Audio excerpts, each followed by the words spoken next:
we talked a little bit about integration of different parts of the service and trying to get them working together. But one of the big pictures, I think this is particularly for Giles, one of the big picture stories of this is the extent to which the impact of DWP cuts and on housing benefit and homelessness interact with each other. And that's something that you have experience of. Do you think that local authority homelessness strategies and how they work with DHPs and housing benefit generally work together effectively, or is there some evidence that it's contributing to homelessness?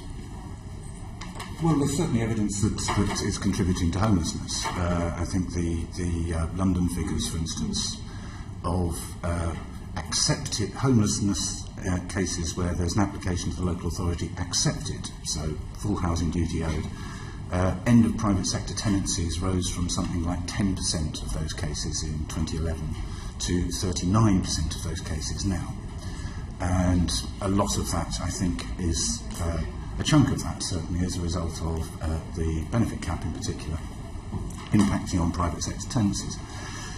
The way that's then affecting local authorities is that the temptation, and in fact in some ways obligation, is to use the DHP either to try and avoid homelessness, but that's usually a short-term measure, so using it to mitigate benefit cap effects where somebody is in arrears on a private sector tenancy, or more particularly to actually fund temporary accommodation, which is not exempt from the benefit cap.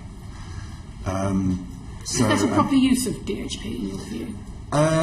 Well, it's a use and it's open to them. I think it's perhaps in some instances, certainly in London, perhaps distorting the budget. Some local authorities, and I gave an example in my evidence, are using almost their entire, certainly over half their DHP budget on funding temporary accommodation for people to whom they've accepted a homeless duty, subject to the benefit cap. So it's taking up a very significant proportion of the budget.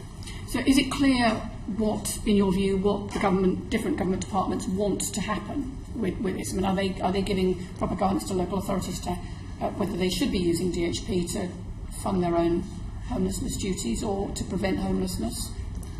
Well, there is, I mean, to the extent that non-ring-fenced funds are provided to mitigate some of the effects of the benefit cap in certain instances. How the councils then use it is entirely up to them at present. I think there is a DWP guidance, but how can one put it? It can be safely ignored. Okay. Just last question. And if you had one thing that could be done to try and deal with some of the issues around the DHP, what would it be?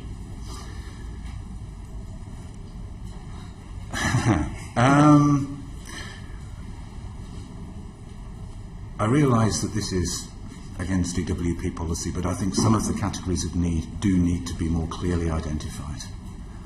In particular, which ones?